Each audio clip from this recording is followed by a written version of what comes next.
وَلْتَكُن مِّنكُمْ أُمَّةٌ يَدْعُونَ إِلَى الْخَيْرِ وَيَأْمُرُونَ بِالْمَعْرُوفِ وَيَنْهَوْنَ عَنِ الْمُنكَرِ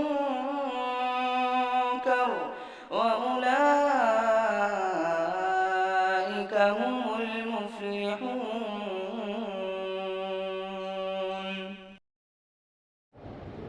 محترم حاضرین، دوستو، بزرگوں اور ساتھیوں،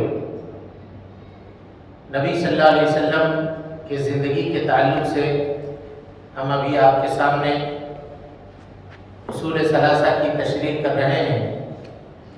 آپ صلی اللہ علیہ وسلم توحید کی دعوت دیتے ہوئے اپنے زندگی کے بیش قیمتی اکثر اوقات کو نبی صلی اللہ علیہ وسلم نے توحید کی دعوت دینے میں گزار دی۔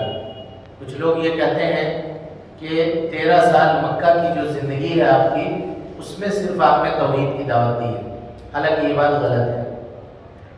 پورے 23 سال میں کوئی دن بھی نبی صلی اللہ علیہ وسلم کا ایسا نہیں رہا جس میں آپ نے توحید کی دعوت نہ دی ہو۔ یہاں تک کہ جب آپ مرض الموت میں مبتلا تھے، اس وقت بھی آپ نے توحید کی دعوت دی اور کہا لعنت اللہ علی الیہود والنصارى، یہود و نصارہ کے اوپر اللہ کی لعنت ہو، اتخذوا قبور انبیائہم مساجدا، کہ ان لوگوں نے اپنے انبیاء کے قبروں کو سجدہ بنا لیا، تم لوگ مت بنانا۔ تو آخری عمر میں بھی اللہ کے نبی صلی اللہ علیہ وسلم توحید کی دعوت دیتے رہے۔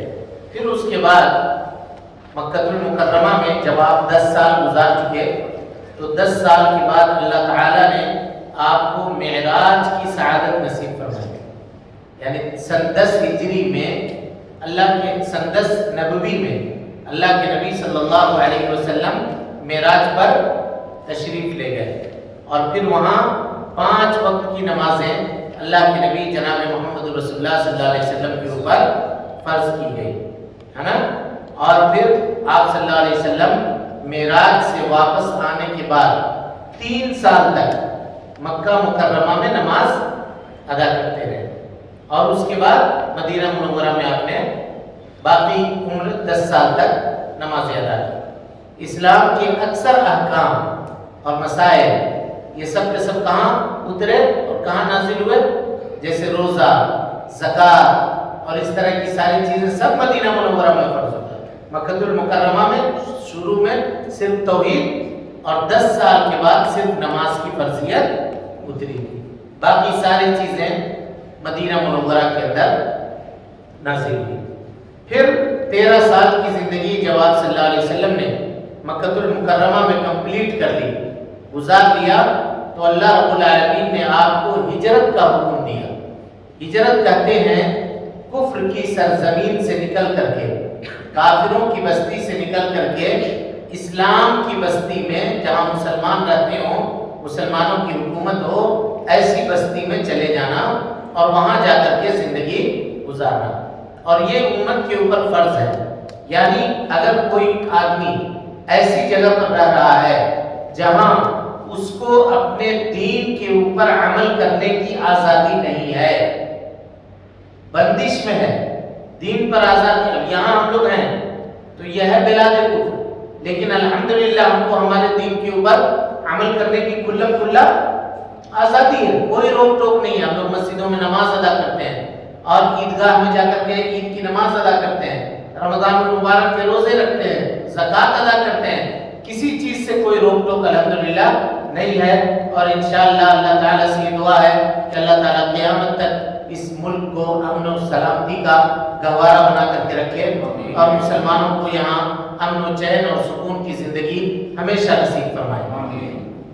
تو کہتے ہیں کہ اگر ایسی جگہ پہ کوئی آدمی رہ رہا ہے جہاں اس کو دین کے اوپر عمل کرنا مشکل ہے، نہیں عمل کر سکتا، تو اس آدمی کے اوپر واجب ہے کہ وہ اس ملک کو چھوڑ کر کے ایسے ملک میں چلا جائے جہاں دین کے اوپر عمل کرنا اس کے لیے آسان ہے اور وہ عمل کر سکتا ہے۔ اس کی دلیل اللہ رب العالمین کا قول ہے کہ جو لوگ اپنے جانوں کے اوپر ظلم کرنے والے ہیں، جانوں کے اوپر ظلم کرنے والے کون لوگ ہیں؟ یعنی قدرت اور طاقت رکھنے کے باوجود ایسے ملک میں پڑے ہوئے ہیں جہاں اسلام کے اوپر عمل کرنے کی ان کو آزادی نہیں ہے. وہ لوگ کون ہیں؟ اپنے جانوں کے اوپر ظلم کرنے والے. لیکن ایک آدمی ہے کفر کی سرزمین میں اور وہاں اس کو اس کی شریعت کے اوپر عمل کرنے کی اجازت بھی نہیں ہے، لیکن وہ مجبور ہے، نہیں سفر کر سکتا ہے. کہیں سفر کر کے جائے گا. آج کل کا جو زمانہ ہے ویزا کی ضرورت ہے، پاسپورٹ کی ضرورت ہے.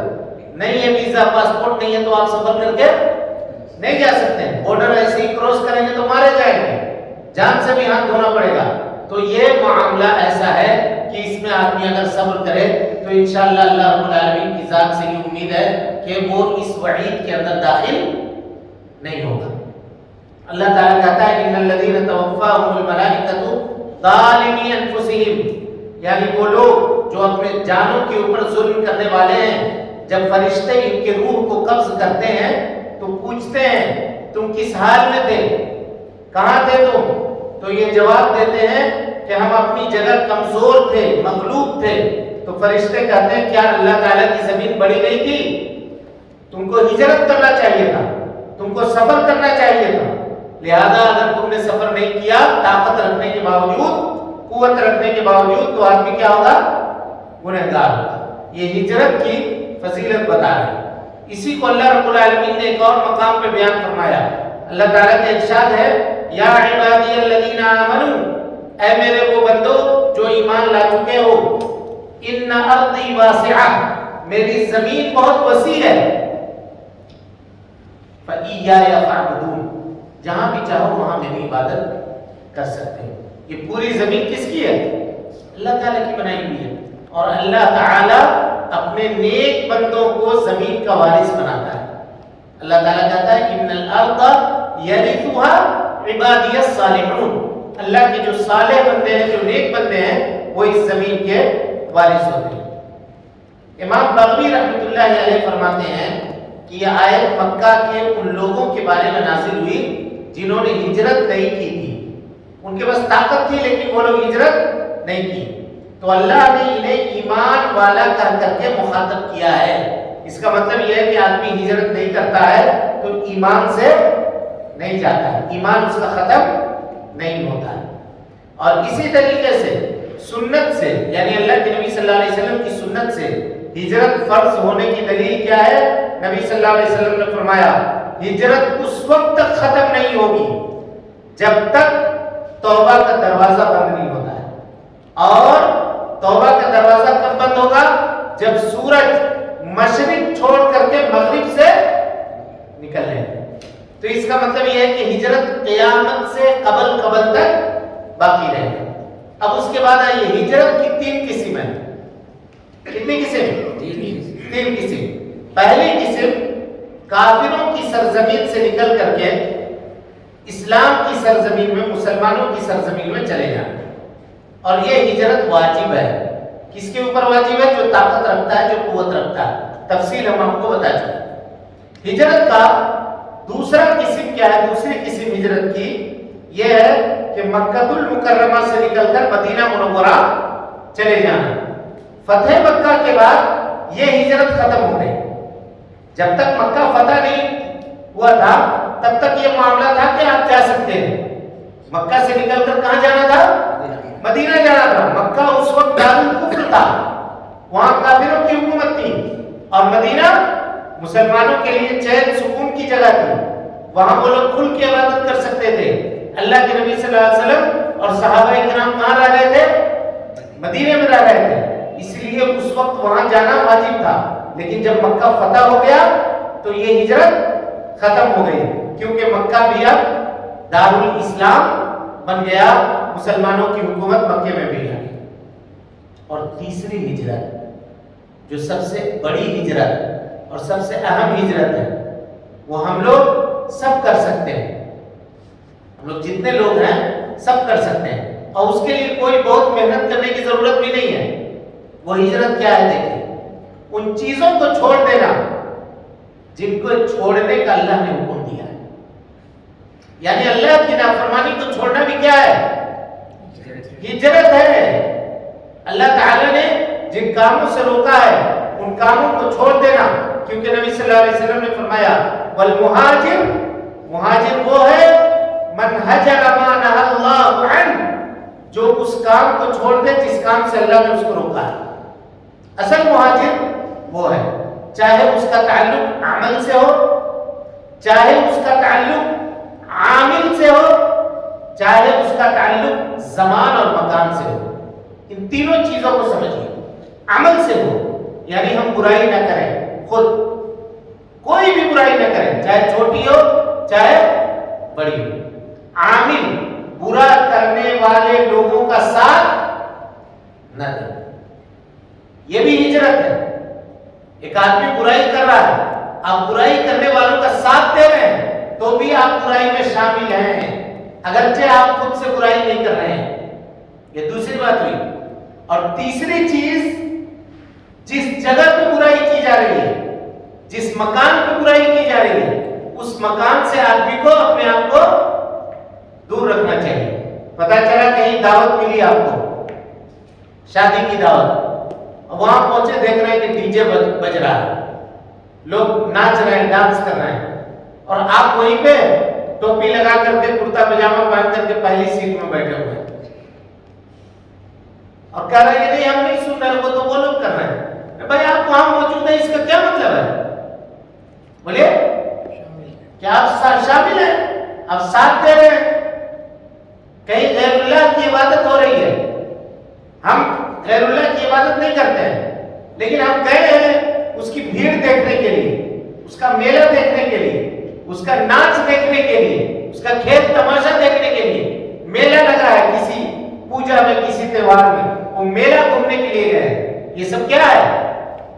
اللہ کی نافرمانی کی قسم ہے۔ ہجرت یہ ہے کہ آدمی ان جگہوں میں بھی نہ جائے جن جگہوں پہ اللہ رب العالمین کی نافرمانی کا کام ہو رہا ہو، ان جگہوں کو بھی ترک کر دے۔ چلے، اس کے بعد جب آپ صلی اللہ علیہ وسلم مدینہ منورہ میں مستقل رہائش اختیار کر لی تو اسلامی شریعت کے دیگر احکام جیسے زکوٰۃ، روزہ، حج، جہاد، اذان، اچھی باتوں کا حکم دینا، بری باتوں سے روکنا، امر بالمعروف نہی عن المنکر، یہ سب احکام اللہ کے نبی صلی اللہ علیہ وسلم کے اوپر کہاں فرض کیے گئے؟ مدینہ منورہ۔ اور ان تمام چیزوں کی تبلیغ کرنے میں اللہ کے نبی جناب محمد رسول اللہ صلی اللہ علیہ وسلم نے اپنی زندگی کے قیمتی 10 سال گزارے۔ کہاں؟ مدینہ منورہ کے اندر۔ اور اس کے بعد 63 سال کی عمر میں اللہ کے نبی جناب محمد رسول اللہ صلی اللہ علیہ وسلم کا اس دنیا سے انتقال ہوا، آپ اس دنیا سے رخصت ہوئے۔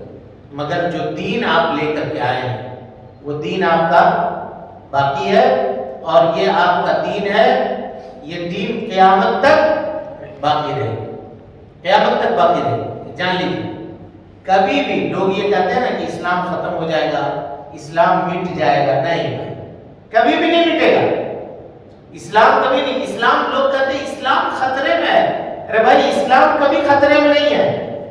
جب 313 لوگ صرف اسلام کے ماننے والے تھے تب اسلام خطرے میں نہیں تھا۔ آج تو اتنے کروڑوں لوگ ہیں اسلام کے ماننے والے، اسلام کیا خطرے میں ہے؟ ہم کو اپنے بارے میں سوچنا چاہیے، ہم خطرے میں ہیں۔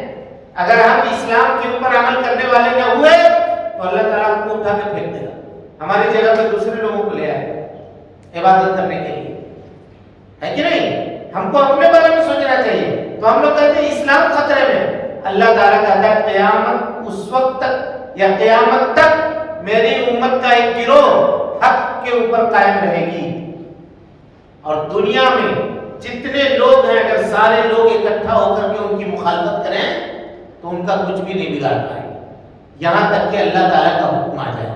اللہ تعالیٰ کے حکم آنے سے کیا مراد ہے؟ قیامت کے قریب میں یمن کے طرف سے ایک ہوا چلے گی، اور وہ ہوا نہایت دھیمی اور ریشم کی طرح سے ہوگی، ہلکی ہوا، صبح صبح جو ٹھنڈی ہوا چلتی ہے جو جسم کو بہت اچھی لگتی ہے، کا اس طرح کی ہوا چلے گی، اور جتنے مومن ہوں گے ان تمام مومنوں کو وہ ہوا لگے گی جس کو وہ ہوا لگے گی وہ دنیا سے رخصت ہو جائے گا، اس کا انتقال ہو جائے گا۔ یعنی جتنے مومن ہوں گے وہ سب کے سب کیا ہوں گے؟ قیامت سے پہلے انتقال کر جائیں گے۔ اب کون لوگ بچیں گے؟ فاسق و فاجر لوگ، ان لوگوں کے اوپر قیامت قائم۔ اللہ کے نبی صلی اللہ علیہ وسلم نے فرمایا کہ جن کے اوپر قیامت قائم ہوگی وہ دنیا کے بدترین مخلوق ہوں گے، اور جب تک زمین کے اوپر اللہ اللہ کہنے والا ایک آدمی بھی باقی ہوگا تب تک قیامت قائم نہیں ہوگی۔ ان سب چکروں میں نہیں پڑیے گا کہ ٹی وی والا کہتا ہے کہ 2000 اتنا میں قیامت آ جائے گا، 2050 میں دنیا ختم ہو جائے گا، 2030 میں یہ ہو جائے گا۔ یہ سب بیکار کی باتیں ہیں، یہ سب پہ کوئی یہ نہیں ہے۔ ہاں یہ ہو سکتا ہے، اللہ تعالیٰ نے نبی صلی اللہ علیہ وسلم کی اس امت کو گارنٹی دی ہے کہ یہ امت ایک ساتھ ختم نہیں ہوگی۔ یہ ہو سکتا ہے کہ سیلاب آئے، کوئی علاقہ ڈوب جائے، سونامی آئے تو 1-2 بستی 10 بستی نقصان پہنچ جائے، لیکن جیسے حضرت نوح علیہ السلام کے قوم کے ساتھ ہوا تھا، پوری قوم ایک مرتبہ ڈبا کے مار دی گئی۔ حضرت لوط علیہ السلام کے قوم کے ساتھ ہوا تھا، پوری قوم ایک مرتبہ پتھر برسا کر کے اللہ تعالیٰ نے ان کے زمین کو، چھت کو نیچے کر دیا، فاؤنڈیشن کو اوپر کر دیا، مار دیا ایک مرتبہ۔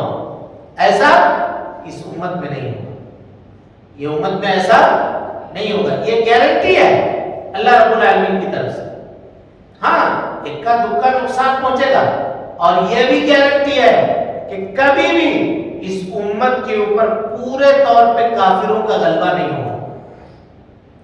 پورے طور پہ کافر اس امت کے اوپر حاکم نہیں ہوں گے، پورے طور پہ۔ ہو سکتا ہے ایک ملک پہ قبضہ ہو جائے، 2 ملک پہ قبضہ ہو جائے، 10 ملک پہ قبضہ ہو جائے، لیکن پوری امت کے اوپر مجموعی طور پہ کبھی بھی کافر حکومت نہیں کر سکیں گے۔